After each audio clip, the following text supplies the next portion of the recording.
62 anos de idade, sentado na varanda da minha casa de praia em Ubatuba, olhando o mar que sempre me trouxe paz, até o telefone tocar naquela tarde de quinta-feira.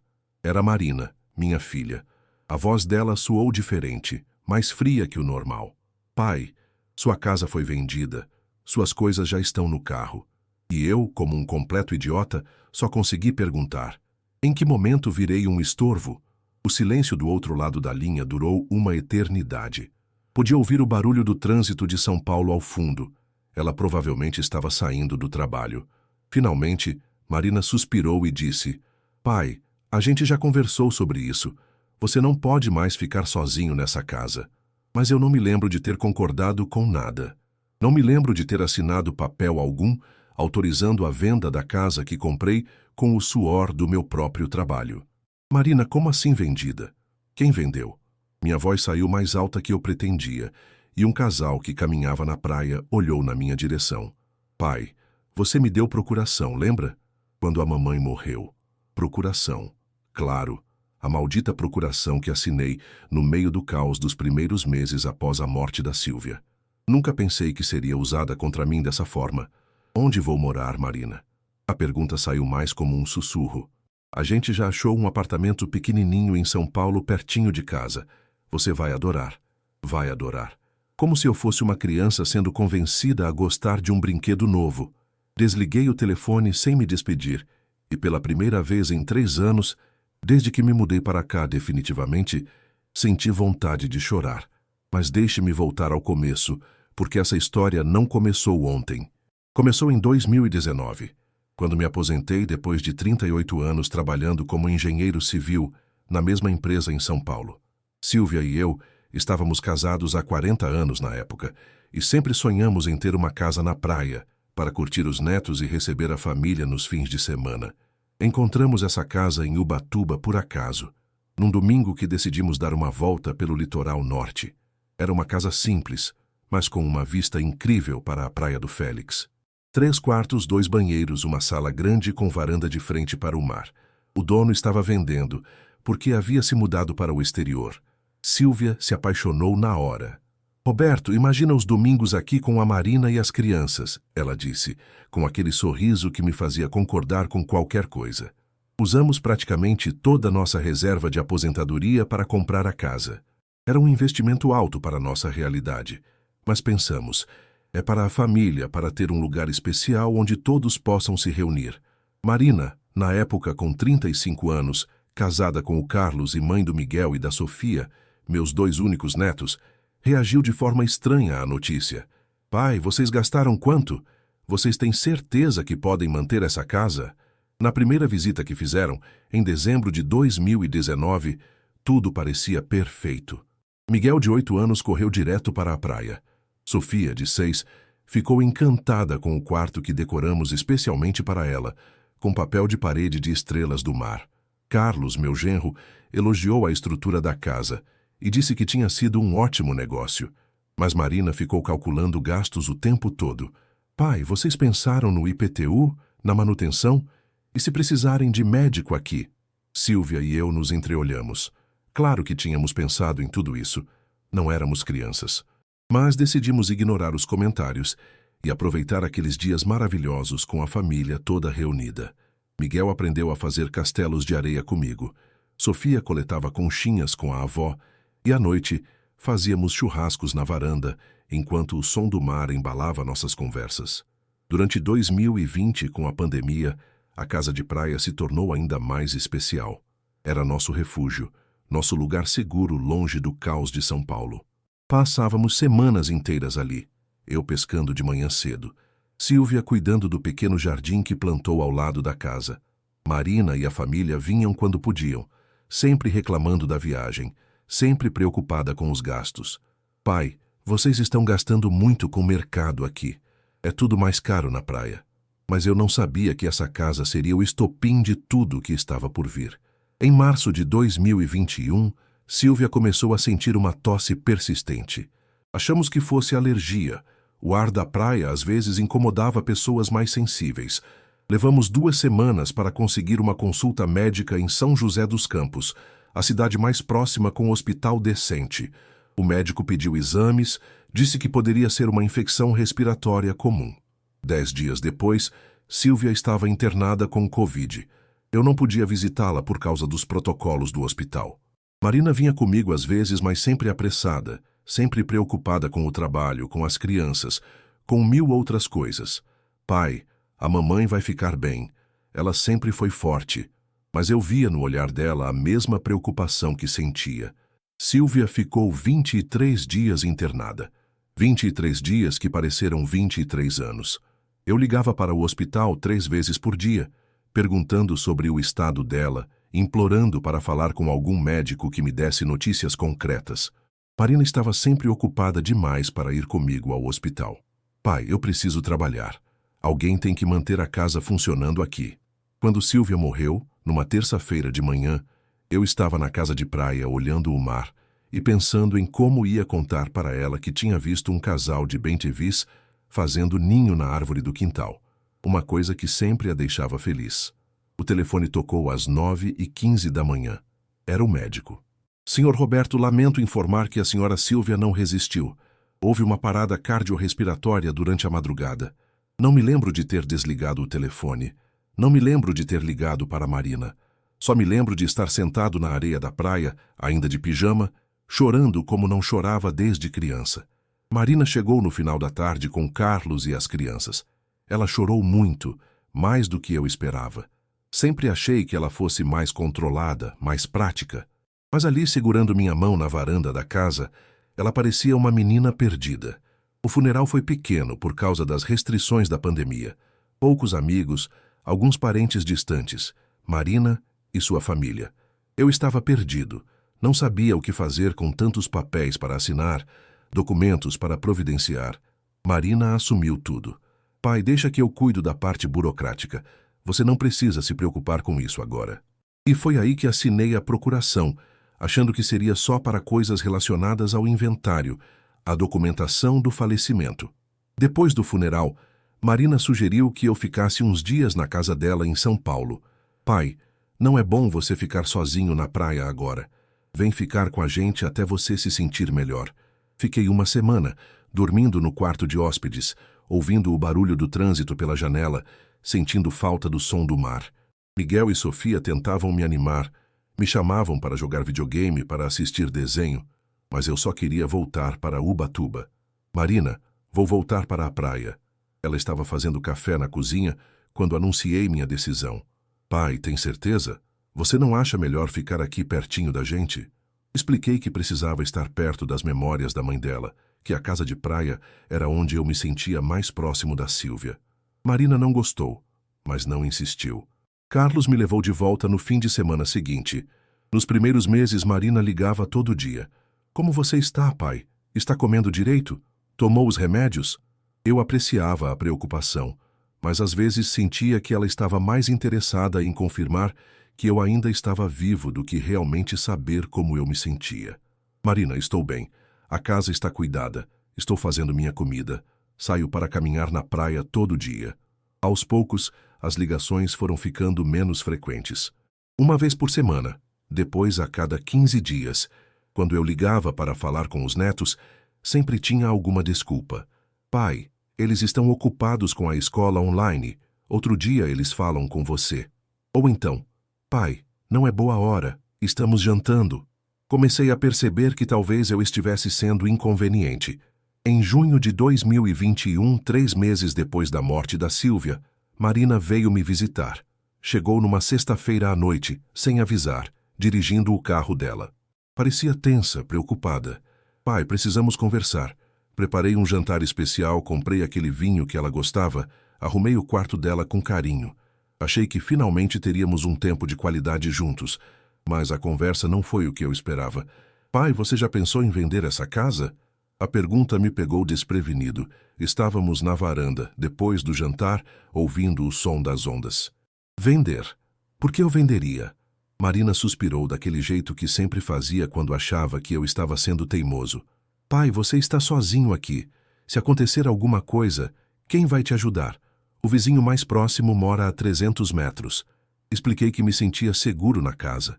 que conhecia alguns comerciantes da região, que tinha criado uma rotina saudável. Caminhava na praia pela manhã, fazia compras no mercadinho do seu João, às vezes conversava com os pescadores no final da tarde.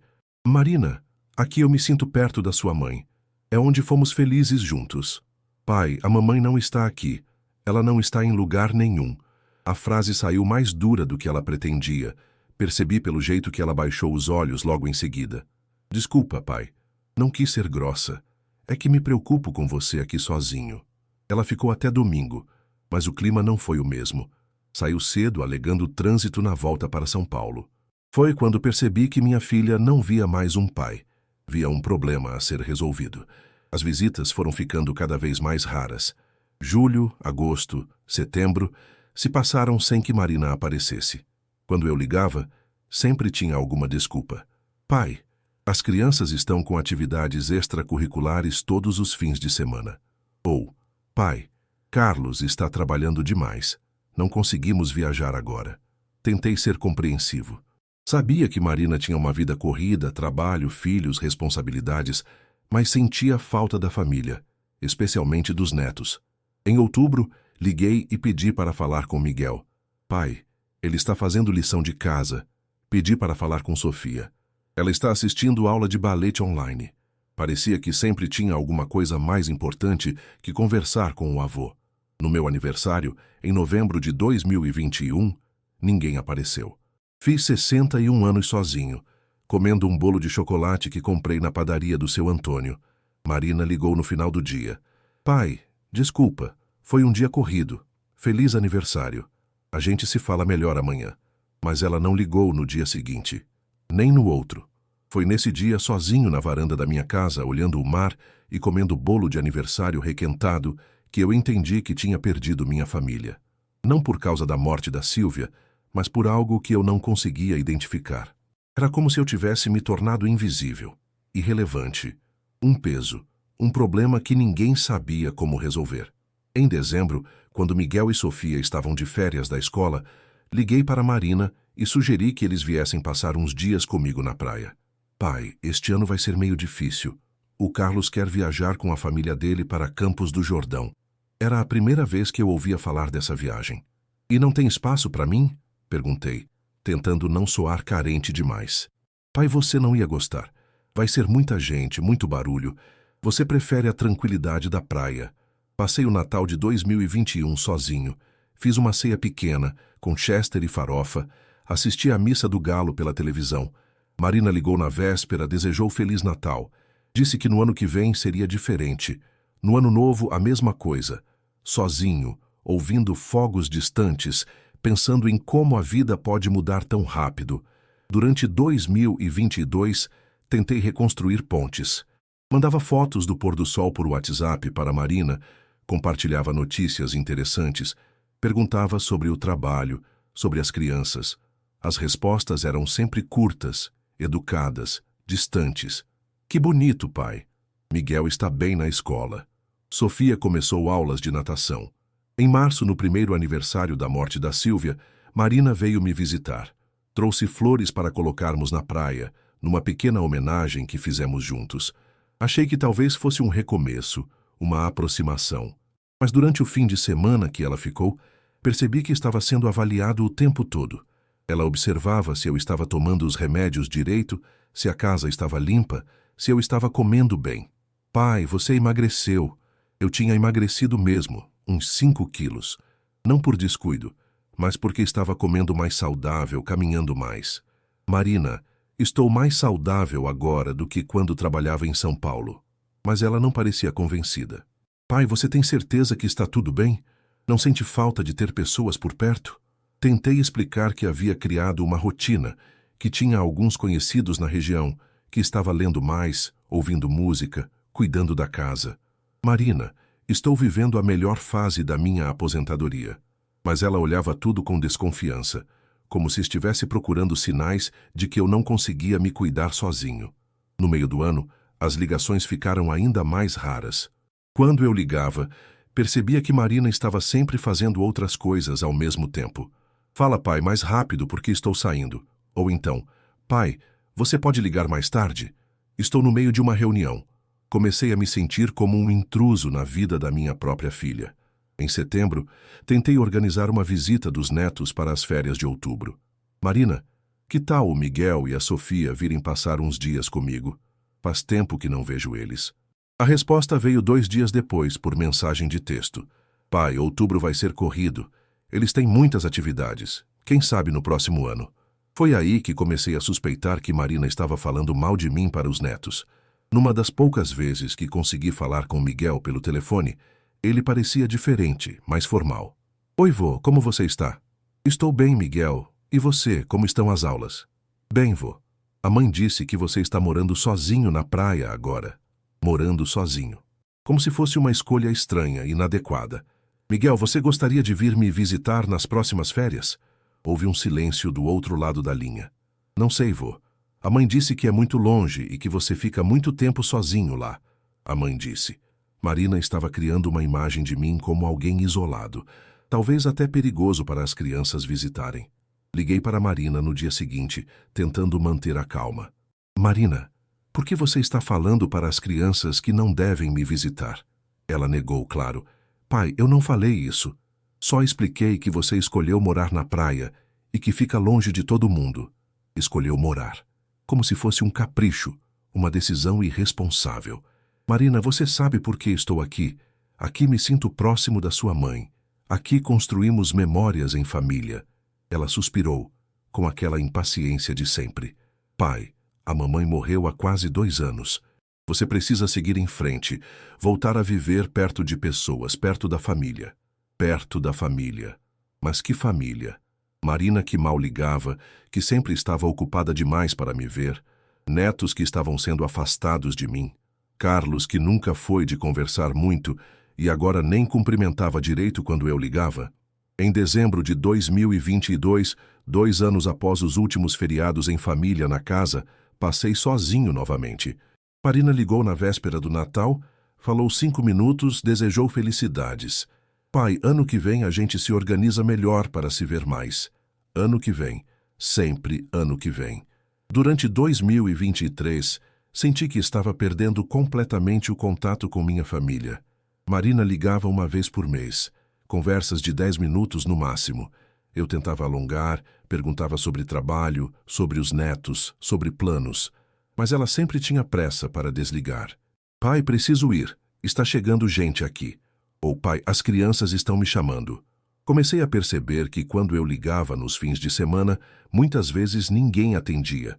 Deixava mensagem no WhatsApp, levava horas para ter resposta.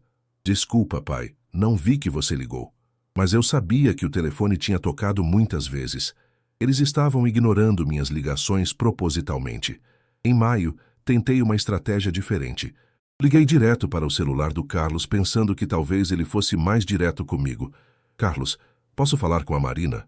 Ela não está, Roberto. Saiu com as crianças. E elas voltam que horas? Não sei, saíram para fazer umas coisas. Umas coisas.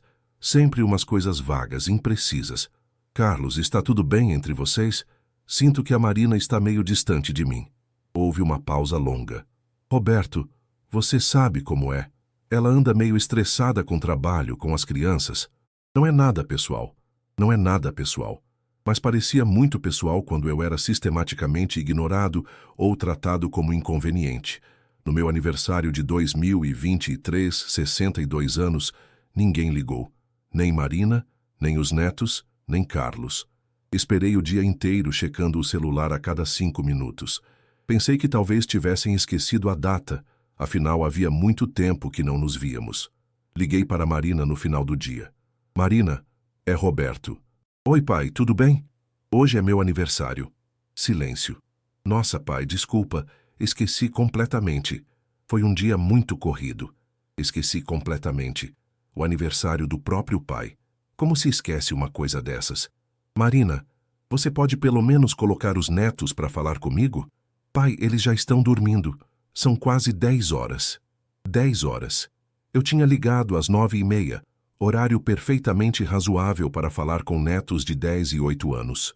Marina, eu preciso ver vocês. Faz mais de 1 ano que não vejo os meninos. Ela suspirou, e eu já sabia que vinha desculpa. Pai, eles estão numa fase bem corrida da escola. Miguel tem aulas de inglês, Sofia faz balé e natação. Nos fins de semana sempre tem alguma coisa. Sempre tem alguma coisa. Tudo na vida era mais importante que o avô. E se eu for aí visitar vocês? A sugestão saiu meio desesperada e percebi pelo tom da minha própria voz. Pai, nossa casa está meio bagunçada. Estamos reformando o quarto dos meninos. Não seria legal para você? Não tem nem onde dormir direito. Reformando. Será que era verdade ou só mais uma desculpa? Foi nessa época que comecei a suspeitar que algo mais sério estava acontecendo. Marina não estava apenas ocupada ou estressada. Ela estava me evitando ativamente, criando barreiras para que eu não fizesse parte da vida dela e dos netos. Mas por quê? O que eu tinha feito de tão errado? Em agosto, tomei uma decisão que talvez tenha sido um erro, mas na época parecia a única saída. Resolvi aparecer na casa dele sem avisar. Era um sábado de manhã, peguei o carro e dirigi até São Paulo. Cheguei por volta das 11 horas. Toquei a campainha. Carlos atendeu, de bermuda e camiseta, claramente não esperava a visita. Roberto, o que você está fazendo aqui? Ele parecia mais surpreso que feliz de me ver. Oi, Carlos. Vim visitar a família. Marina está... Ele hesitou antes de responder. Ela saiu com as crianças. Foi no shopping. Não disse que você vinha. É surpresa. Posso entrar? Carlos me deixou entrar, mas estava claramente desconfortável. Ofereceu café, perguntou sobre a viagem. Ficamos conversando na sala por uns 20 minutos. Conversa forçada, cheia de pausas estranhas. Eles voltam que horas? Perguntei. Não sei. Ela disse que iam almoçar por lá também. Esperei até às 3 da tarde. Marina chegou com Miguel e Sofia carregados de sacolas de compras. A cara dela, quando me viu, foi um misto de surpresa e irritação. Pai, o que você está fazendo aqui? As crianças me cumprimentaram educadamente, mas percebi que estavam diferentes, mais tímidas, como se eu fosse um estranho. Vim matar a saudade. Fazia tempo que não via vocês. Marina colocou as compras na cozinha, visivelmente incomodada com minha presença. Pai, você podia ter avisado. Temos compromissos hoje à tarde. Compromissos no sábado à tarde. Claro. Tentei conversar com Miguel sobre escola, sobre futebol, assuntos que sempre interessaram a ele.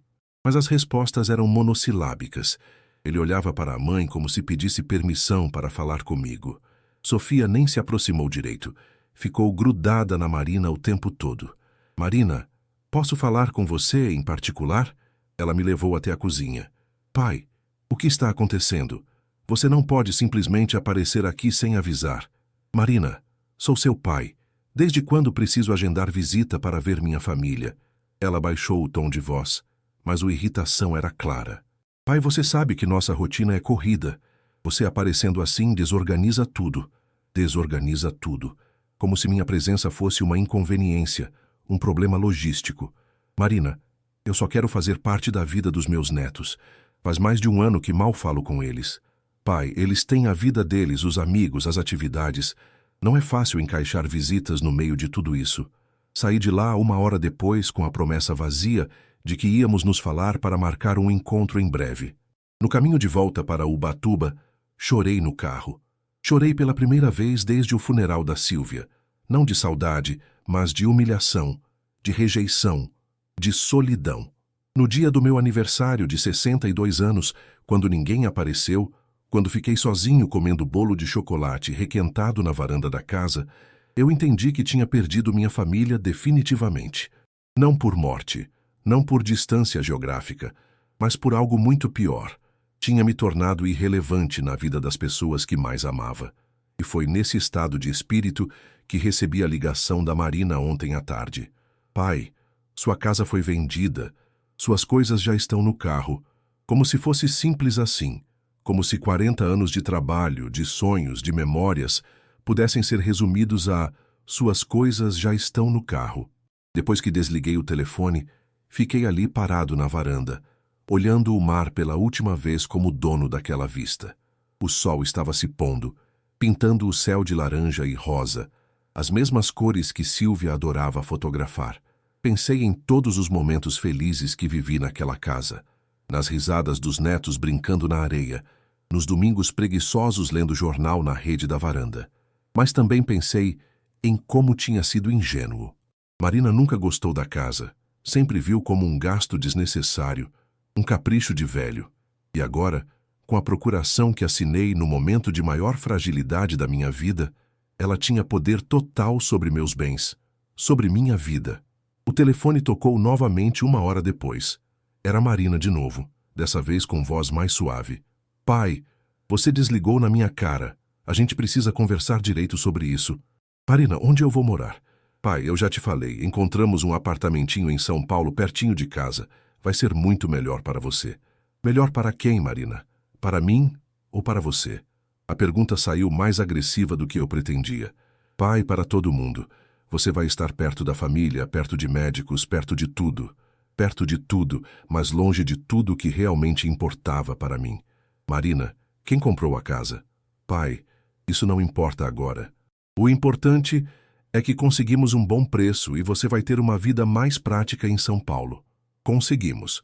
Como se a decisão tivesse sido conjunta. Como se eu tivesse participado de alguma forma. Marina, eu quero saber para quem você vendeu minha casa. Ela suspirou aquele suspiro de impaciência que eu conhecia tão bem. Pai, foi para um casal de São Paulo que tem filhos pequenos. Eles vão cuidar bem da casa.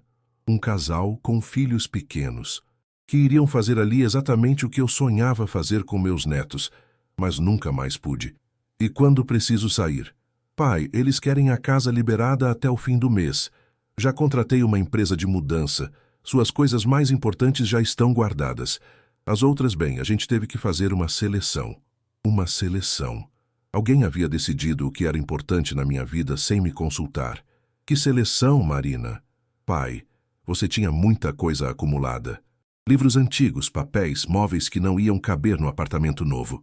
A gente doou para uma instituição de caridade. Livros antigos, papéis. Alguém tinha jogado fora 40 anos da minha vida profissional. Livros que li e reli. Objetos que tinham valor sentimental. Desliguei novamente, dessa vez desligando também o telefone fixo. Precisava de silêncio para processar o que estava acontecendo. Caminhei pela casa, vendo cada cômodo pela última vez como proprietário. O quarto que Silvia decorou com tanto carinho, a cozinha onde ela fazia aquele café que acordava toda a casa, a varanda onde passávamos horas conversando sobre planos para o futuro.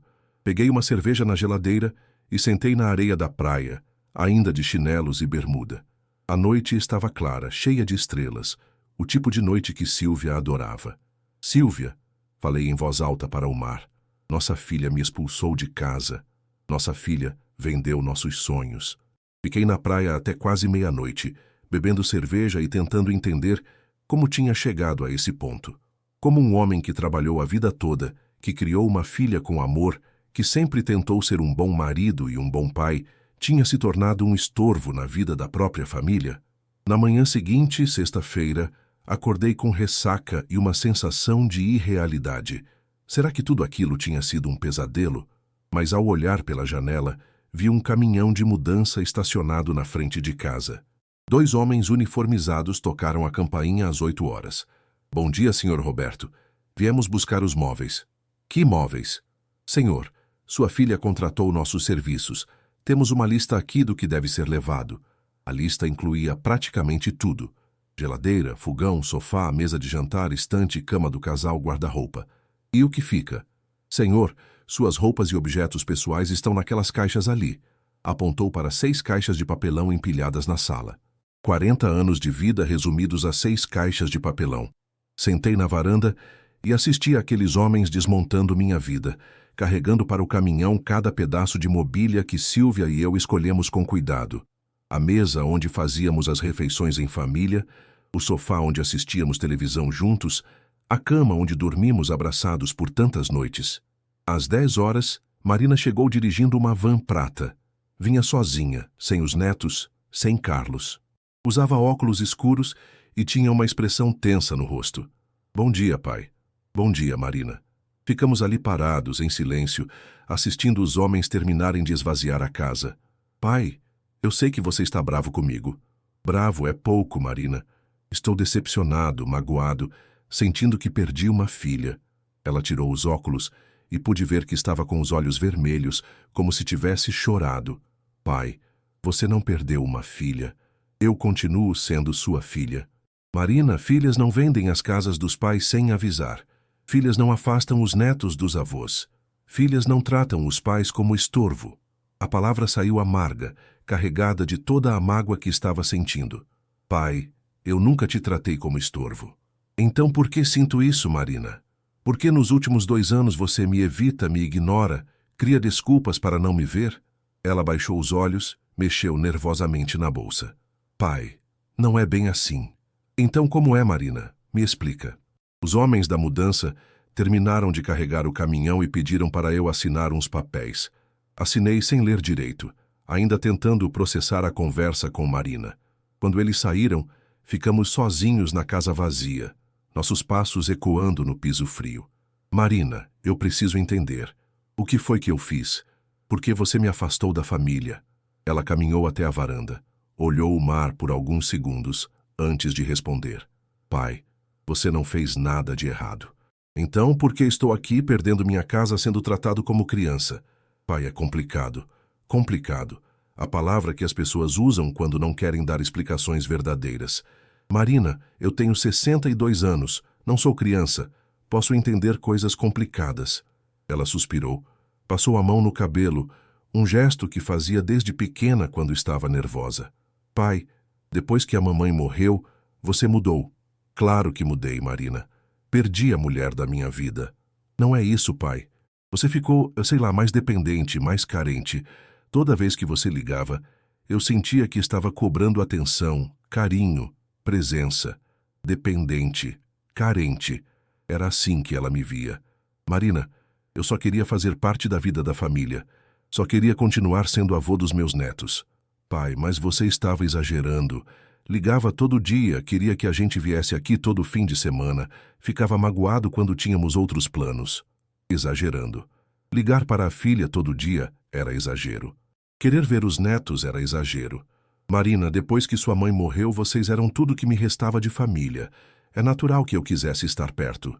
Pai, mas você não pode fazer da gente o centro da sua vida. Você precisa ter sua própria vida. Eu tinha minha própria vida, Marina. Aqui, nesta casa, com minha rotina, meus hábitos, minhas memórias. Pai, ficar sozinho nesta casa, longe de tudo, não é vida. É isolamento. Isolamento. Para ela, minha escolha de viver na praia era patológica e inadequada. Marina, eu não estava isolado. Eu estava em paz. Pai, paz é uma coisa, solidão é outra. Ela olhou em volta, para a casa vazia, como se quisesse provar seu ponto. Olha só onde isso te levou. Sozinho, sem ninguém para te ajudar quando precisar. Mas eu não preciso de ajuda, Marina. Eu me viro muito bem sozinho. Pai, e se você passar mal? E se cair, se quebrar alguma coisa, quem vai te socorrer? Sempre o medo, sempre os cenários catastróficos. Marina, qualquer pessoa pode passar mal, cair, quebrar alguma coisa. Isso não é exclusividade de quem mora sozinho. Ficamos em silêncio por alguns minutos, cada um perdido em seus próprios pensamentos. Marina mexia no celular, checando mensagens, mesmo naquele momento crucial de nossas vidas. Marina, me diz uma coisa. Você vendeu a casa porque estava preocupada comigo ou porque era conveniente para você? A pergunta a pegou desprevenida. Ela parou de mexer no celular. Me olhou diretamente nos olhos pela primeira vez na conversa. Pai, o que você quer dizer com isso? Quero dizer se essa decisão foi pensando no meu bem-estar ou no seu. Pai, claro que foi pensando em você, mas a resposta saiu rápida demais, defensiva demais. Marina, seja honesta comigo. Você vendeu porque era mais fácil me ter controlado em São Paulo.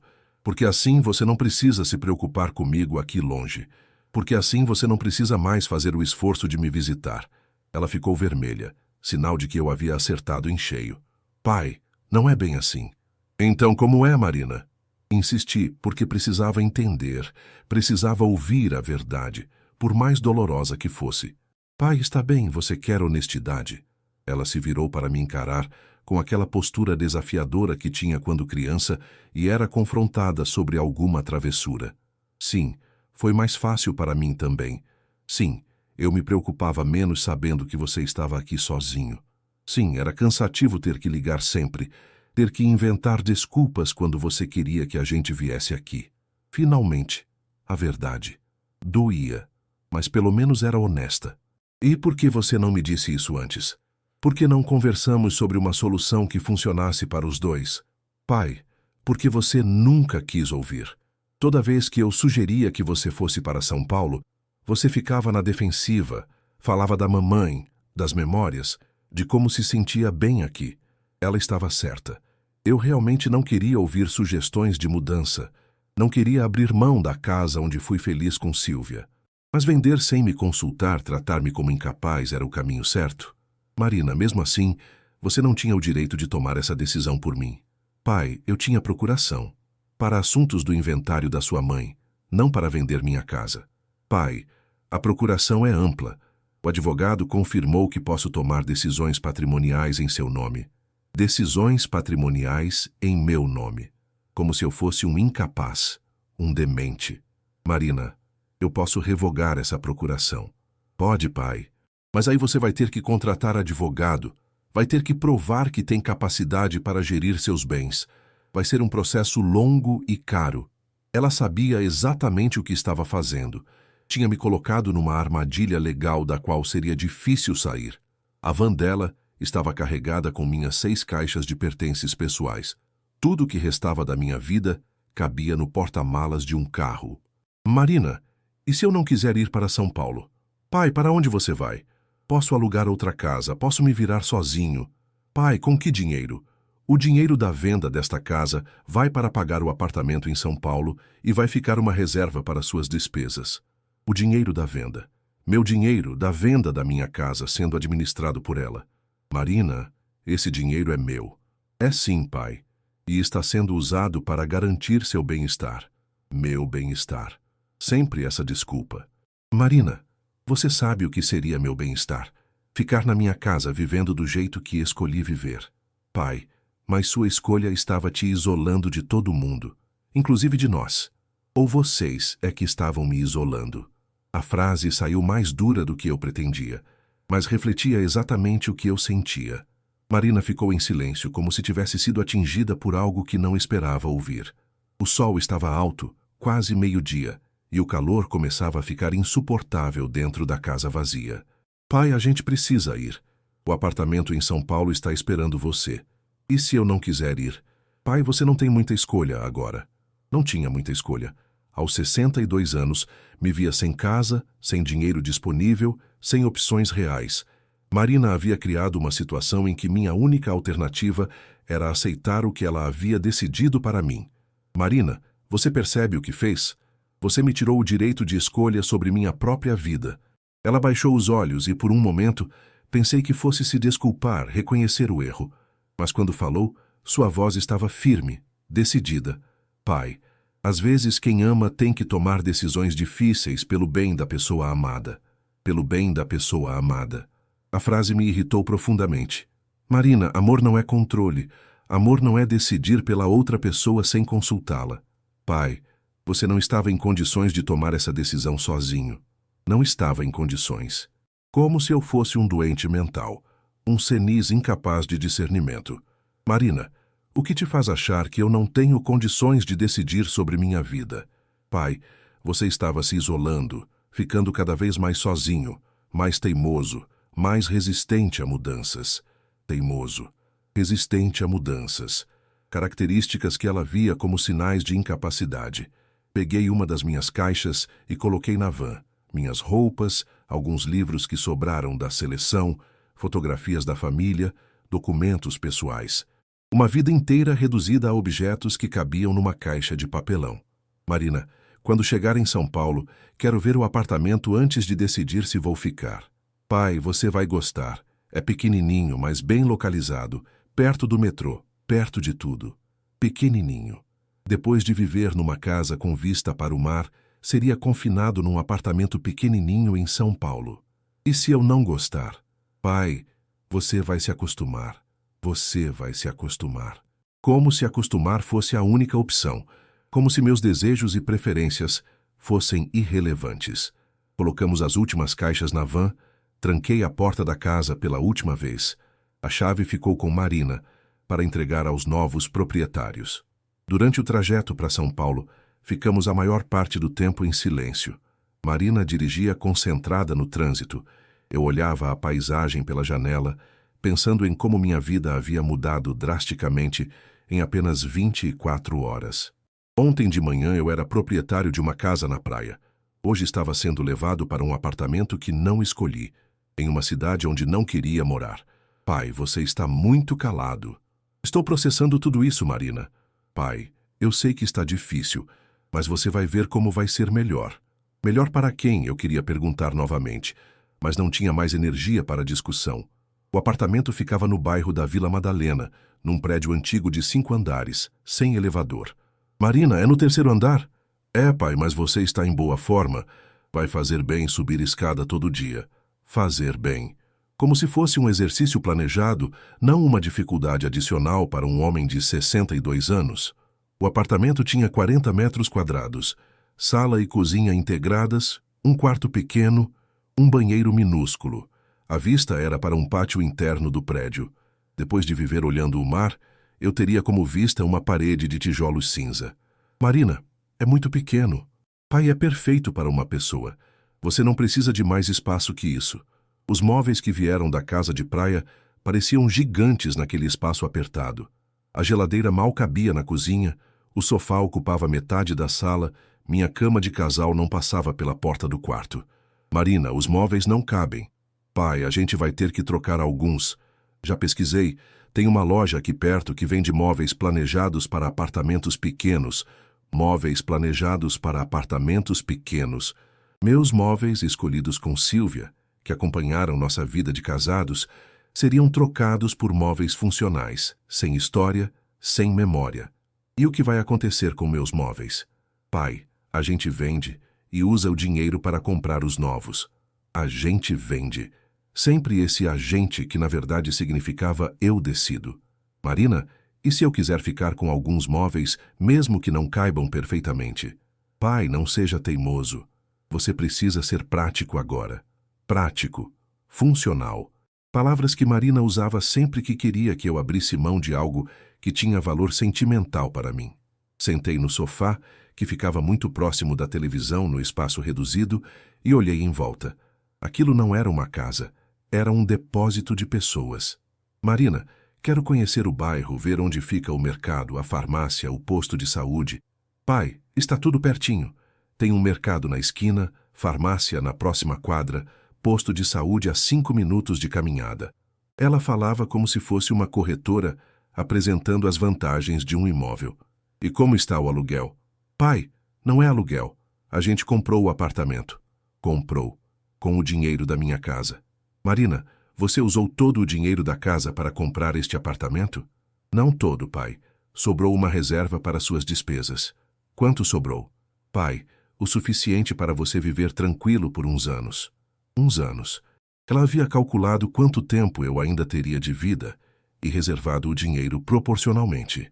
Marina, quero ver as contas. Quero saber exatamente quanto foi gasto e quanto sobrou. Pai, para que essa preocupação? Está tudo organizadinho. Deixa que eu cuido da parte financeira para você. Deixa que eu cuido. Mais uma responsabilidade sendo retirada de mim. Mais uma área da minha vida sendo controlada por ela. Marina, eu sempre cuidei das minhas finanças. Não preciso de tutor. Pai, mas agora as coisas ficaram mais complicadas. Tem que pagar condomínio, IPTU, contas de consumo. É melhor eu centralizar tudo para você não se preocupar. Não se preocupar. Como se preocupação fosse algo ruim. Como se responsabilidade fosse um fardo que eu não pudesse carregar. Ficamos organizando o apartamento até o final da tarde. Marina desembalou minhas roupas, arrumou a cozinha, ligou a televisão. Tudo muito eficiente, tudo muito prático. Mas eu me sentia como um hóspede indesejado na minha própria casa. Pai, amanhã a gente vai na loja de móveis escolher uma cama que caiba no quarto. E minha cama de casal. Pai, você não precisa mais de cama de casal. Uma cama de solteiro vai ser mais prática. Mais prática. E também mais solitária, mais triste, mais definitiva na sua mensagem de que eu passaria o resto da vida sozinho. Quando Marina foi embora, por volta das 7 da noite, fiquei sozinho no apartamento pequeno e apertado. O silêncio era diferente do silêncio da casa de praia. Lá, Eu ouvia o mar, os pássaros, o vento nos coqueiros. Aqui, ouvia televisões dos vizinhos, carros passando na rua, vozes no corredor. Tentei cozinhar alguma coisa, mas a cozinha era tão pequena que mal conseguia abrir a geladeira com o fogão aceso. Acabei pedindo uma pizza por telefone. Comi sentado no sofá assistindo televisão, uma rotina que nunca tive na praia, onde sempre fazia questão de comer na mesa, com calma, apreciando a comida e a vista. Quando tentei dormir na cama de casal espremida no quarto minúsculo, senti uma claustrofobia que nunca havia experimentado. O quarto era tão pequeno que a cama ocupava quase todo o espaço. Para chegar ao guarda-roupa, tinha que contornar a cama. Para abrir a janela, tinha que subir na cama. Passei a primeira noite no apartamento acordando várias vezes, sentindo falta do som do mar, sentindo falta do espaço, sentindo falta da vida que havia perdido. Marina ligou na manhã seguinte, perguntando como havia sido a primeira noite. Bem, menti, porque não queria dar a ela a satisfação de saber que eu estava infeliz. Pai, hoje vamos comprar os móveis novos. Estou vindo te buscar às 2 horas. Vamos comprar. Ela vinha me buscar como se eu fosse uma criança, que precisa ser acompanhada para fazer compras. Marina, eu posso ir sozinho. Você pode me passar o endereço da loja. Pai, é melhor eu ir junto. Conheço melhor essas coisas de móveis planejados. Ela conhecia melhor. Mais uma área de conhecimento que, aparentemente, eu não dominava adequadamente. Na loja, Marina escolheu tudo. Uma cama de solteiro com gavetas embaixo, um guarda-roupa pequeno, uma mesa dobrável para a cozinha, 2 cadeiras que cabiam embaixo da mesa. Móveis funcionais, sem personalidade, que pareciam de hotel barato. Marina, e se eu quiser uma cama maior? Pai, cama de solteiro é mais prática, ocupa menos espaço. E se eu quiser um sofá maior? Pai, o sofá que já temos está ótimo para o tamanho da sala. O sofá que já temos. Como se fosse uma decisão conjunta. Como se eu fosse um sócio menor na escolha dos móveis da minha própria casa. O vendedor direcionava todas as perguntas para Marina, como se eu não estivesse presente. A senhora quer parcelar em quantas vezes? A senhora prefere entrega na segunda ou na terça? Eu estava ali, presente, mas era tratado como um incapaz acompanhado de sua responsável legal. Eu é que vou pagar, interrompi numa conversa sobre formas de pagamento. O vendedor me olhou surpreso. Depois olhou para Marina em busca de confirmação. Ele vai pagar mesmo, disse ela, como se estivesse autorizando uma criança a usar seu dinheiro de mesada. Durante a semana que se seguiu, Marina aparecia no apartamento todos os dias, sempre com alguma desculpa.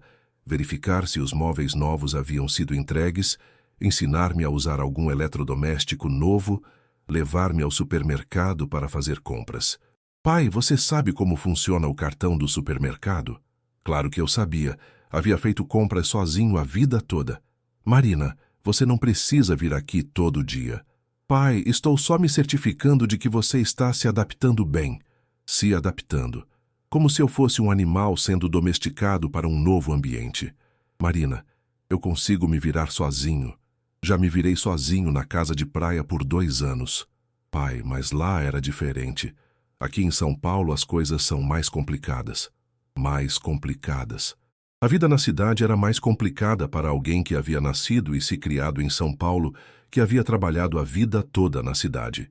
Uma semana depois da mudança, Marina trouxe os netos para me visitar. Era a primeira vez que eu os via em quase 1 ano. Miguel estava mais alto, mais magro, mais parecido com Carlos. Sofia havia cortado o cabelo, usava aparelho nos dentes, parecia mais mulherzinha que menina. Oi, vovô, disseram educadamente, como se eu fosse um conhecido distante. Oi, meus amores, como estão? Tentei abraçá-los, mas percebi uma resistência sutil, um constrangimento que não existia antes.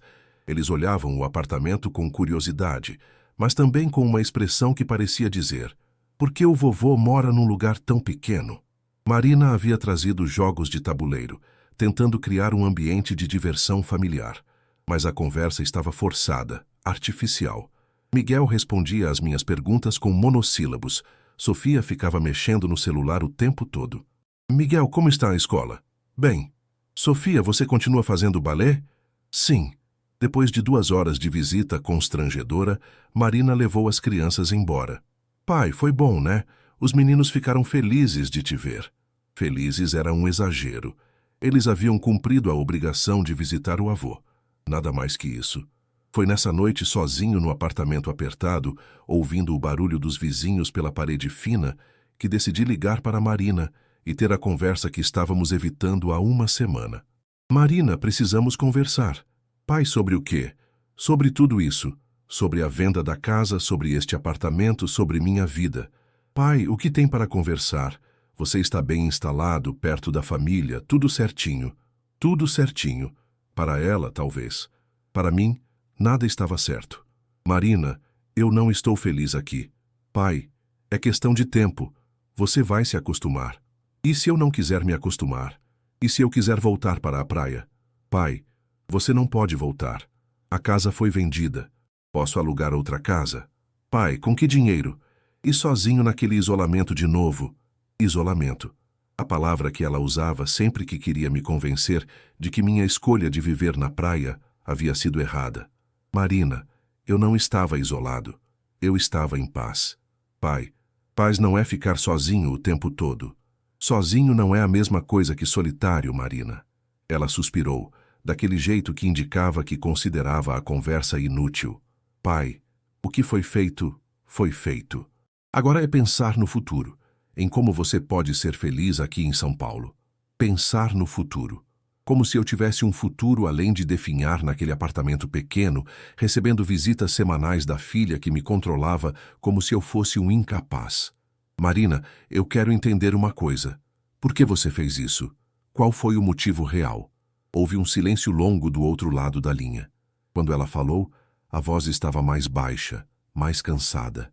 Pai, você quer mesmo saber? Quero. Pai, você estava me sufocando. A confissão veio como um soco no estômago. Como assim sufocando? Pai, depois que a mamãe morreu, você ficou dependente demais de mim, da família. Toda vez que você ligava, era como se estivesse cobrando algo que eu não podia dar. Dependente demais, cobrando algo. Marina, eu só queria fazer parte da vida da família. Pai, mas você queria fazer parte demais. Queria que todo fim de semana fosse dedicado a você. Queria que as crianças te ligassem sempre. Queria que eu fosse te visitar constantemente. E isso é ruim? Pai, é quando vira uma obrigação, quando vira pressão. Eu tinha minha vida, meu trabalho, meus filhos para cuidar. Não podia dedicar todo o meu tempo livre a te fazer companhia. Todo o meu tempo livre. Como se os poucos momentos que eu pedia fossem um exagero. Marina, eu nunca pedi todo o seu tempo livre. Só queria não ser esquecido, não ser ignorado. Pai, mas você interpretava qualquer coisa como abandono. Se eu não ligasse por 3 dias, você ficava magoado. Se a gente não fosse te visitar num fim de semana, você fazia cara feia. Talvez ela estivesse certa. Talvez eu realmente tivesse me tornado carente demais, dependente demais da atenção da família. A solidão após a morte da Sílvia havia me deixado mais sensível, mais necessitado de afeto. Marina, eu não percebia que estava sendo inconveniente. Pai, você não estava sendo inconveniente. Estava sendo intenso demais. Intenso demais. Um pai que ligava para a filha, que queria ver os netos, que precisava se sentir parte de uma família, era intenso demais. E por isso você decidiu me controlar, me tirar da casa, me trazer para perto de você? Pai, não foi para te controlar. Foi para resolver o problema. Resolver o problema. Eu era um problema a ser resolvido, não um pai a ser amado. E qual era o problema, Marina? O problema era que você estava longe, carente, cobrando atenção que eu não conseguia dar na intensidade que você precisava. E agora, com eu morando aqui perto, agora eu posso dar a atenção que você precisa, sem que seja um peso tão grande para mim. Um peso. Eu havia me tornado um peso na vida da minha própria filha. Marina, você percebe como isso soa? Você está me tratando como um projeto de caridade. Pai, não é isso. É sim, Marina. Você me trouxe para perto para poder me controlar melhor, para reduzir sua culpa de não me dar atenção, para transformar nossa relação numa obrigação gerenciável. O silêncio que se seguiu confirmou que eu havia acertado na análise. Marina havia resolvido o problema pai da forma mais eficiente possível, me colocando numa situação de dependência onde ela pudesse controlar o nível de envolvimento que queria ter comigo. Marina, e se eu não quiser ser seu projeto de caridade? Pai, que alternativa você tem? A pergunta veio crua, direta, revelando a realidade da minha situação. Eu não tinha alternativas reais. Minha casa havia sido vendida. Meu dinheiro estava sendo controlado por ela. Minha independência havia sido legalmente transferida para suas mãos. Marina, você sabe que me colocou numa prisão dourada, não sabe? Pai, não exagere. Você está numa casa confortável, perto da família, com tudo pago. Muita gente gostaria de estar na sua situação. Muita gente gostaria, talvez, mas eu não era muita gente.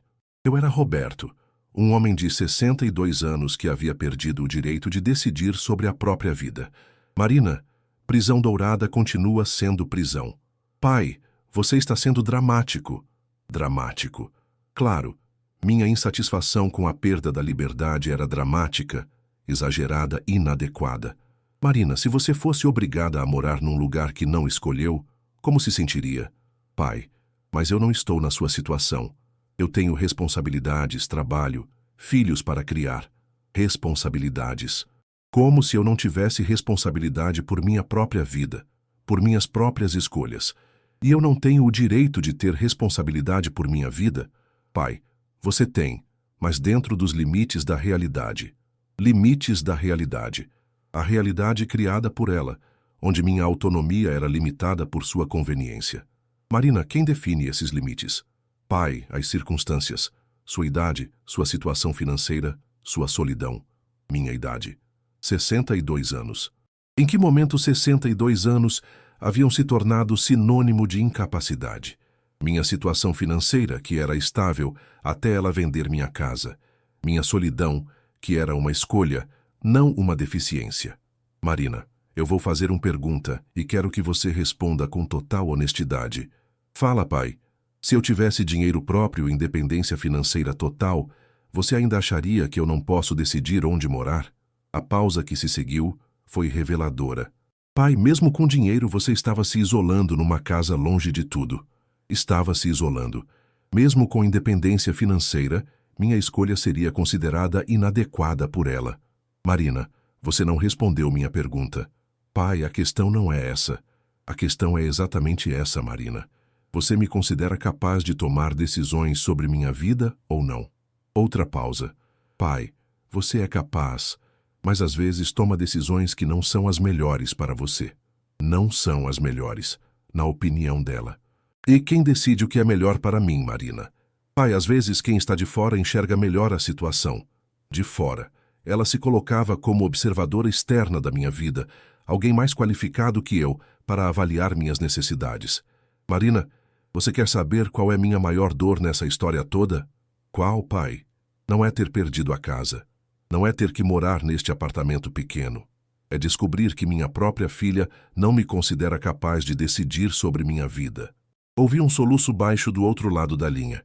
Pai, eu te considero capaz. Não, Marina. Se me considerasse capaz, teria conversado comigo antes de vender minha casa. Teria respeitado minha escolha de morar na praia. Teria me tratado como adulto, não como criança. O choro dela ficou mais audível. Pai, eu só queria cuidar de você. Cuidar. A palavra que justificava todo controle, toda interferência, toda violação da minha autonomia. Marina, cuidar não é controlar. Cuidar é estar presente quando a pessoa precisa, não decidir por ela. Pai, mas você não estava pedindo ajuda. Você estava teimosamente insistindo em ficar sozinho naquela casa. Teimosamente. Minha determinação em viver como queria era teimosia. Marina, insistir nos próprios desejos não é teimosia, é autonomia. Pai, mas sua autonomia estava te prejudicando, me prejudicando. Viver numa casa de praia, acordar com o som do mar, ter paz e tranquilidade, me prejudicava. Como estava me prejudicando, Marina? Você estava se isolando, ficando cada vez mais sozinho. Sozinho. A palavra que ela usava como se fosse uma doença terminal. Marina, eu não estava sozinho por abandono. Estava sozinho por escolha. Pai, mas escolhas também podem estar erradas. Erradas. Minhas escolhas de vida estavam erradas na avaliação da minha filha. Marina, quem define se minhas escolhas estão certas ou erradas? Pai, as consequências. E quais foram as consequências ruins das minhas escolhas? Pai, você ficou isolado, carente, dependente da nossa atenção de uma forma pouco saudável. Pouco saudável. Querer a companhia da família, sentir saudade dos netos, desejar momentos juntos, era pouco saudável. Marina, e qual seria a forma saudável de sentir falta da família? Pai, ter sua própria vida, suas próprias atividades, não depender só da gente para se sentir bem. Ter minha própria vida. Mas era exatamente isso que eu tinha na praia. Minha rotina, meus hábitos, minha paz. A diferença é que minha própria vida incluía o desejo de estar perto da família e isso, aparentemente, era inadequado. Marina, vou te fazer uma última pergunta e depois vou desligar. Fala, pai. Você me ama? A pergunta a pegou desprevenida. Pai, claro que te amo. Você é meu pai. Então por que me trata como se eu fosse um incômodo na sua vida? O silêncio foi longo. Quando ela respondeu, a voz estava embargada. Pai, eu não trato você como incômodo. Marina, você vendeu minha casa sem me consultar. Me afastou dos netos. Me trouxe para um apartamento que não escolhi. Me trata como incapaz. Isso é amor ou é gestão de problemas? Pai, eu só queria o melhor para você. O melhor, na opinião dela. Marina, o melhor para mim seria que você me respeitasse como adulto capaz de tomar minhas próprias decisões. O melhor seria que você me perguntasse o que eu quero, em vez de decidir por mim. Pai, mas às vezes o que a gente quer não é o que precisa. O que precisa? Como se ela fosse mais qualificada que eu para avaliar minhas necessidades. Marina, quem decide o que eu preciso? Pai, as pessoas que te amam e se preocupam com você. As pessoas que me amam. Marina, amor que controla não é amor, é possessividade disfarçada de cuidado. O silêncio que se seguiu foi constrangedor. Pai, eu nunca quis te controlar. Mas foi o que fez, Marina. Me colocou numa situação onde não tenho escolhas reais. Desliguei o telefone e fiquei ali sentado no sofá do apartamento pequeno, olhando para a parede cinza que havia se tornado minha vista. Pela janela, ouvia o barulho do trânsito de São Paulo, tão diferente do som das ondas que me acalmava na casa de praia. Foi nesse momento que entendi uma coisa que talvez devesse ter percebido antes. Marina não havia vendido minha casa por crueldade ou por ambição. Ela havia vendido porque genuinamente acreditava que estava fazendo o melhor para mim. O problema é que o melhor, na visão dela, significava me controlar completamente. No dia seguinte, segunda-feira, Marina apareceu no apartamento com uma expressão cansada no rosto. Pai, precisamos conversar sobre nossa discussão de ontem. Não temos nada para conversar, Marina. Pai, eu passei a noite pensando no que você disse. Ela se sentou ao meu lado no sofá, coisa que não fazia há muito tempo. Pai, talvez você tenha razão em algumas coisas. Talvez. Sempre a concessão parcial, nunca o reconhecimento completo do erro. Em quais coisas? Pai, talvez eu devesse ter conversado com você antes de vender a casa. Talvez devesse. Marina, não é talvez. Você deveria ter conversado comigo. Ponto final. Pai, mas você entende por que eu fiz isso, né? Ela ainda precisava que eu validasse sua decisão, que reconhecesse que suas intenções eram boas. Entendo que você achou que estava fazendo o melhor para mim, mas isso não torna a decisão certa. Pai, mas se eu tivesse conversado com você, você teria concordado? Provavelmente não. Então você entende meu dilema? Seu dilema. Como se o problema fosse eu ser teimoso, não ela ser controladora. Marina, seu dilema era simples. Respeitar minha decisão ou me forçar a fazer o que você achava melhor. Você escolheu me forçar. Pai, mas e se sua decisão fosse prejudicial para você? Prejudicial. Sempre voltávamos a essa palavra. Marina, vou te explicar uma coisa que talvez você não entenda. Às vezes o que parece prejudicial para você pode ser benéfico para a outra pessoa. Como assim, pai? Como assim que morar sozinho na praia parecia prejudicial para você, mas era benéfico para mim? Ela ficou em silêncio, processando a informação. Pai, mas você não ficava solitário lá? Marina, solidão e solitude são coisas diferentes. Eu escolhia a solitude, não estava condenado à solidão. Qual a diferença? Solitude é paz, reflexão, conexão consigo mesmo. Solidão é abandono, rejeição, isolamento forçado. E você sentia solitude ou solidão? Sentia solitude até vocês começarem a me evitar. Aí comecei a sentir solidão. A distinção pareceu impactá-la. Pai, a gente não estava te evitando. Marina, vocês pararam de me visitar, de me ligar, de incluir-me nos planos familiares. Como chama isso? Ela baixou os olhos, reconhecendo a verdade na minha colocação. Pai, a gente estava ocupado. Ocupado demais para dar uma ligada de 5 minutos para o pai. Ocupado demais para uma visita de fim de semana por mês. Marina, não é questão de tempo, é questão de prioridade. Pai, você era prioridade. Não, Marina. Eu era uma obrigação que vocês foram adiando até não conseguirem mais adiar. A frase saiu mais dura do que pretendia, mas refletia exatamente como me sentia. Marina começou a chorar baixinho. Pai, eu não queria que você se sentisse assim, mas foi assim que eu me senti. E quando reclamei, em vez de mudarem o comportamento, vocês mudaram minha situação. Como assim? Vocês não voltaram a me dar atenção. Vocês me trouxeram para perto para que fosse mais fácil dar a atenção mínima necessária. Pai, não foi isso. Pois sim, Marina. Agora você pode passar aqui uma vez por semana, passar 2 horas comigo e se sentir uma filha exemplar. Antes, quando eu morava longe, ficava mais evidente que vocês estavam me negligenciando. A palavra negligenciando a atingiu como um tapa. Pai, a gente não estava negligenciando você. Marina, quando foi a última vez que vocês me visitaram na praia sem que eu pedisse? Quando foi a última vez que você me ligou só para bater papo, sem ser em data especial, ou para resolver alguma coisa? Ela ficou em silêncio, tentando se lembrar, e sua expressão foi mudando conforme percebia que não conseguia encontrar uma resposta. Pai, a gente tinha uma vida corrida. Todo mundo tem vida corrida, Marina. A diferença é o que cada um considera importante o suficiente para incluir na agenda. Pai, você era importante. Era no passado, quando sua mãe estava viva, quando eu ainda trabalhava, quando eu ainda era útil de alguma forma. Depois que me aposentei e sua mãe morreu, virei um peso, uma responsabilidade inconveniente. Marina chorava abertamente agora. Pai, não é verdade. Marina, você quer saber quando percebi que tinha virado um peso? Foi quando comecei a me desculpar por ligar. Desculpa incomodar, Marina. Só queria saber como vocês estão. Quando um pai se desculpa por ligar para a filha, alguma coisa está muito errada. Pai, você nunca incomodava. Incomodava sim, e está tudo bem. O problema não é incomodar, é tratar o incômodo como se fosse uma característica minha, não uma consequência da forma como vocês me tratavam. Ficamos em silêncio por alguns minutos, ela chorando, eu olhando pela janela para o pátio interno do prédio. Marina, vou te fazer uma proposta.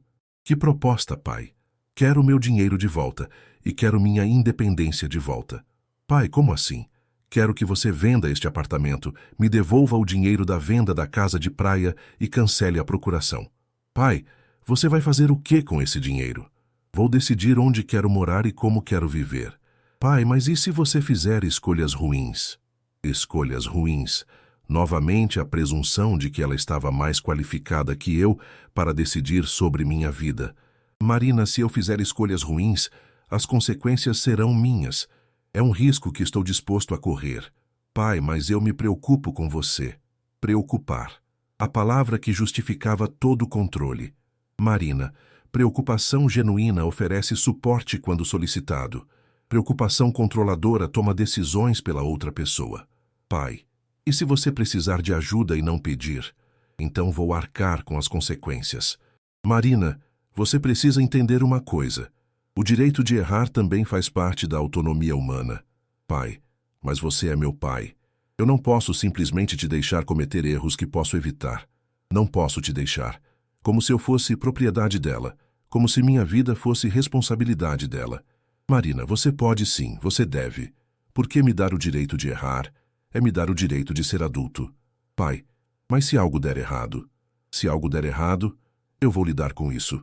Ou vou pedir ajuda se precisar. Pai, você promete que vai pedir ajuda se precisar? Promete. Como se eu fosse uma criança fazendo acordo com a mãe. Marina, eu não preciso prometer isso. Sou adulto, sei avaliar quando preciso de ajuda. Pai, mas você é teimoso às vezes.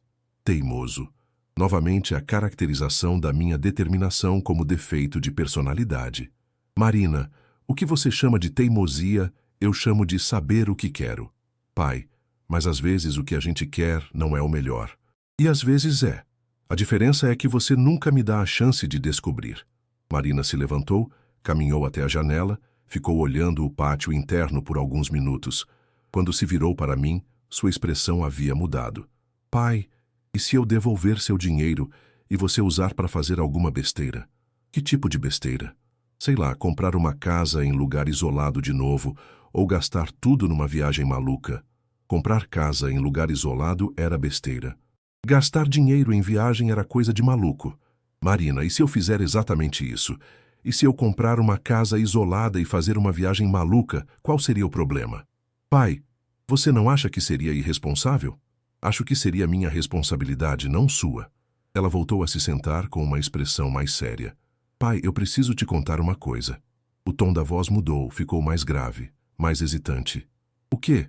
Pai, a venda da casa. Não foi só porque eu achava que você deveria morar mais perto da família. Senti uma pontada no estômago. Como assim?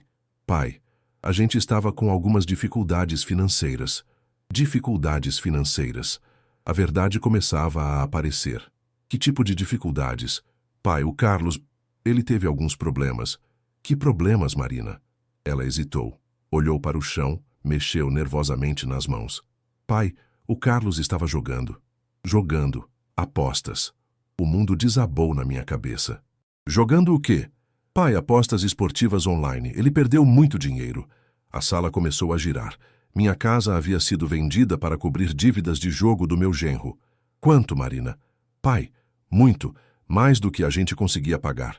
Quanto da venda da minha casa foi usado para cobrir essas dívidas? Pai, a maior parte. A maior parte. Minha casa, meu patrimônio, meus sonhos, vendidos para pagar dívidas de jogo que eu nem sabia que existiam. Marina, por que você não me contou isso antes? Pai, eu tinha vergonha e tinha medo de que você não quisesse ajudar. Não quisesse ajudar. Como se ela tivesse me dado a opção de escolher. Marina, você me enganou. Me fez acreditar que a venda da casa era pelo meu bem, quando na verdade era para salvar vocês da falência. Pai, as duas coisas eram verdade. As duas coisas eram verdade. A racionalização perfeita, resolver o problema financeiro dela e o problema pai ao mesmo tempo. Marina, você usou minha procuração para resolver problemas que não eram meus. Pai, mas a gente é família. Problemas de família são de todo mundo. Problemas de família. Carlos tinha criado um problema jogando e automaticamente havia se tornado meu problema também. Marina, dívidas de jogo do Carlos não são problemas meus. Pai, mas se a gente perdesse a casa, as crianças iam sofrer. Você ia deixar seus netos ficarem na rua? Seus netos. A chantagem emocional perfeita. Usar as crianças para justificar ter me roubado. Marina, vocês tinham outras opções além de vender minha casa. Que opções, pai? A gente não tinha de onde tirar tanto dinheiro. Vocês poderiam ter vendido a casa de vocês, poderiam ter pedido empréstimo no banco, poderiam ter conversado comigo sobre a situação. Pai, a nossa casa vale menos que a sua, não cobriria as dívidas. E banco não empresta para quem já está endividado. E conversar comigo. Pai, a gente sabia que você ia querer ajudar, mas ia fazer um drama danado, ia ficar cobrando, ia transformar isso numa coisa muito maior do que precisava ser. Fazer um drama. Cobrar. Como se eu não tivesse o direito de reagir ao descobrir que meu genro havia criado dívidas astronômicas. Marina, quanto Carlos perdeu jogando? Pai, para que você quer saber? Porque foi meu dinheiro que pagou as dívidas dele. Ela hesitou novamente. Pai, foram 250 mil reais. 250 mil reais. Quase o valor total da minha casa. E quanto sobrou para mim? Pai, sobrou para comprar este apartamento e uma reserva para suas despesas. Quanto de reserva? Pai, 70 mil reais. 70 mil reais. De uma casa que valia 380 mil, sobraram 70 mil para mim. Marina, você me roubou. A palavra saiu dura, definitiva. Pai, não foi roubo. Foi ajuda familiar. Ajuda familiar. Roubar 300 mil reais do pai para pagar dívidas de jogo do marido era ajuda familiar. Marina, Você usou uma procuração que eu te dei para questões de inventário para resolver problemas financeiros seus. Pai, a procuração é ampla, permite decisões patrimoniais. Para meu benefício, não para benefício de vocês. Ela começou a chorar novamente. Pai, a gente estava desesperado. Não sabia o que fazer. Desesperado. A palavra que justificava ter me enganado, ter mentido, ter roubado. E acharam que a solução era me enganar e usar meu patrimônio? Pai, a gente sabia que você ia querer ajudar as crianças. As crianças. Sempre as crianças como justificativa para tudo. Marina, eu teria ajudado se vocês tivessem me contado a verdade e pedido ajuda. Mas vocês preferiram mentir e me roubar. Pai, não foi roubo. Foi o quê, Marina? Foi empréstimo. Vocês vão me devolver o dinheiro? Silêncio. Foi doação. Eu escolhi doar meu patrimônio para vocês. Mais silêncio. Foi roubo mesmo, Marina. Roubo com justificativa familiar, mas ainda assim roubo. Ela estava chorando convulsivamente agora. Pai, desculpa. A gente não sabia o que fazer. Não sabiam o que fazer. Então fizeram a coisa mais fácil. Resolveram o problema usando meu dinheiro sem me consultar. Marina, vou te fazer uma pergunta. E quero resposta honesta. Fala, pai. Se vocês não tivessem essas dívidas para pagar, ainda assim teriam vendido minha casa? A pausa foi reveladora. Pai, talvez não tão rápido. Talvez não tão rápido. Ou seja, a ideia já existia, a pressão financeira apenas acelerou o processo. Marina, então vocês usaram a situação financeira de vocês como desculpa para fazer algo que já queriam fazer mesmo. Pai, não foi assim. Foi sim, Marina. Vocês queriam me ter controlado em São Paulo, e as dívidas do Carlos deram a oportunidade perfeita para isso. Me levantei do sofá, caminhei até a janela. O pátio interno estava ensolarado, mas a vista continuava deprimente. Marina, qual é a situação agora? Carlos parou de jogar? Pai, ele está fazendo tratamento. Tratamento. Ótimo. Meu dinheiro foi usado para pagar as dívidas de um viciado em apostas. E como vocês vão garantir que ele não vai criar novas dívidas?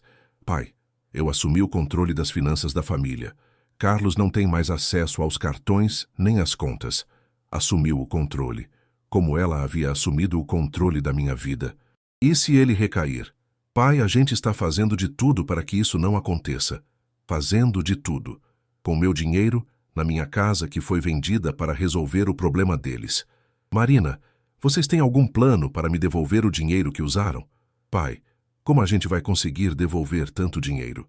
Como vocês vão conseguir? Era isso mesmo. Eles não tinham nem intenção de tentar devolver. Marina, então vocês simplesmente confiscaram meu patrimônio para resolver problemas de vocês. E acham que está tudo bem? Pai, a gente vai te cuidar sempre. Você nunca vai precisar de nada. Me cuidar. Em troca do meu patrimônio, eles me ofereciam cuidados pelo resto da vida. Uma aposentadoria forçada. E se eu não quiser ser cuidado? E se eu quiser minha independência de volta? Pai, você não tem mais patrimônio suficiente para ser independente. Não tenho mais patrimônio. Porque eles usaram meu patrimônio para resolver problemas deles. Marina, vocês me colocaram numa armadilha. Usaram meu dinheiro para pagar dívidas de vocês e agora me dizem que não tenho mais recursos para ser independente. Pai, não foi uma armadilha. Foi uma solução que funcionou para todo mundo. Funcionou para todo mundo. Carlos se livrou das dívidas de jogo. Marina se livrou da culpa de negligenciar o pai. Eu perdi minha casa, minha independência, minha dignidade. Realmente funcionou para todo mundo. Marina, vou ser muito claro com você. Me virei para encará-la diretamente. Vocês me roubaram. Usaram uma procuração para fins que não foram acordados. Pegaram meu dinheiro para resolver problemas que não eram meus. Me mentiram sobre os motivos da venda da casa. Pai, a gente não teve escolha. Não tiveram escolha. Como se roubar o pai fosse a única alternativa disponível. Marina, vocês tiveram escolhas. Poderiam ter vendido a casa de vocês. Poderiam ter pedido empréstimo para parentes do Carlos. Poderiam ter conversado comigo honestamente sobre a situação. Pai, nenhuma dessas opções resolvia o problema completamente. Então, vocês escolheram a opção que resolvia o problema de vocês completamente, usando meu dinheiro. Pai, mas você também se beneficiou. Agora você está morando perto da família. Me beneficiei. Fui forçado a sair da minha casa. perder minha independência, morar num apartamento que não escolhi. E isso foi um benefício. Marina, benefício é quando você escolhe receber algo. Quando é forçado, chama-se prejuízo. Ela se levantou, pegou a bolsa, parecia pronta para ir embora. Pai, eu não sei mais o que falar. A situação é essa, não tem como voltar atrás. Não tem como voltar atrás. A decisão estava tomada, irreversível, e eu deveria me conformar. Marina, tem sim como voltar atrás. Como, pai? Vocês vendem este apartamento, me devolvem o dinheiro e cada um segue sua vida. Pai, e se você gastar tudo e depois precisar da nossa ajuda? Então, vocês me ajudam ou não ajudam, mas pelo menos será uma escolha de vocês, não uma obrigação criada por vocês mesmos. Pai, a gente não vai conseguir te dar o mesmo nível de suporte se você estiver morando longe. O mesmo nível de suporte. Que suporte? Visitas semanais obrigatórias? Controle financeiro? Decisões tomadas por ele sobre minha vida? Marina, que suporte é esse que vocês me dão? Pai, a gente cuida de você, se preocupa, está sempre presente. Sempre presente. Como nos últimos 2 anos quando me ignoraram sistematicamente. Marina, cuidado não é controle, preocupação não é interferência, presença não é vigilância. Ela se dirigiu para a porta, mas parou antes de sair. Pai, o que você quer que eu faça? Quer que eu desfaça tudo que foi feito? Quero que vocês assumam que me roubaram e encontrem um jeito de reparar o dano. Pai, a gente não roubou. A gente usou seu dinheiro para resolver um problema familiar que afetava todo mundo, incluindo você. Afetava todo mundo. As dívidas de apostas do Carlos me afetavam como exatamente... Marina, me explica como as dívidas de jogo do Carlos me afetavam. Pai, se a gente perdesse nossa casa, você ia ter que nos ajudar mesmo. Os netos iam sofrer, ia ser um drama na família toda. Ia ter que ajudar. Era inevitável que eu fosse arrastado para o problema deles. Marina, ajudar quando solicitado é diferente de ter meu patrimônio confiscado sem meu conhecimento. Pai, mas o resultado seria o mesmo. Não, Marina, o resultado seria o mesmo, mas o processo seria honesto. Eu teria sido consultado, teria participado da decisão. Pai, e se você tivesse se recusado a ajudar? Então vocês teriam que encontrar outras soluções. E se não encontrássemos? Então vocês teriam que arcar com as consequências das escolhas do Carlos. Ela abriu a porta, mas se virou mais uma vez. Pai, você realmente preferia que os netos sofressem para que você mantivesse sua independência? Os netos. A arma emocional final. Usar as crianças como escudo para justificar o roubo. Marina, eu preferia que vocês fossem honestos comigo e me dessem a chance de ajudar conscientemente, em vez de me roubar e depois dizer que foi pelo bem das crianças. Pai, mas você teria ajudado? Provavelmente sim, mas teria sido minha escolha, não imposição de vocês. Ela saiu sem se despedir, batendo a porta com mais força que o necessário. Fiquei sozinho no apartamento, processando tudo o que havia descoberto. Minha casa havia sido vendida não para meu bem-estar, mas para pagar dívidas de jogo. Meu dinheiro havia sido usado para resolver um problema que eu nem sabia que existia. E agora eu estava preso num apartamento pequeno, dependente da boa vontade de pessoas que me haviam enganado. Sentei no sofá e, pela primeira vez em muito tempo, chorei. Chorei pela perda da casa, pela traição da filha, pela descoberta de que tinha sido roubado pela própria família. Mas, principalmente, chorei pela perda da ilusão de que Marina havia agido por amor, por preocupação genuína comigo. A verdade era muito mais dura. Ela havia resolvido 2 problemas com uma ação. Livrou Carlos das dívidas de jogo e se livrou da inconveniência de ter um pai morando longe, cobrando atenção. Foi eficiente, prático, funcional, mas não foi honesto. Naquela noite, olhando o teto do apartamento pequeno, tomei uma decisão. Ia descobrir exatamente quais eram meus direitos legais. Ia entender se havia alguma forma de reverter o que havia sido feito. Não porque quisesse me vingar da Marina, mas porque precisava recuperar minha dignidade, minha autonomia, meu direito de decidir sobre minha própria vida. No fundo, a pergunta que fiz para Marina no dia da ligação continuava ecoando na minha cabeça. Em que momento virei um estorvo? Agora eu sabia a resposta. Virei um estorvo no momento em que me tornei inconveniente para a vida que eles queriam ter, e uma fonte de recursos para os problemas que eles haviam criado. Mas talvez ainda houvesse tempo de deixar de ser um estorvo, não aceitando a situação que criaram para mim, mas recuperando minha capacidade de fazer escolhas sobre minha própria vida. Mesmo que fossem escolhas erradas, pelo menos seriam minhas. E essa possibilidade, pela primeira vez desde que recebi aquela ligação, me deu uma pequena centelha de esperança.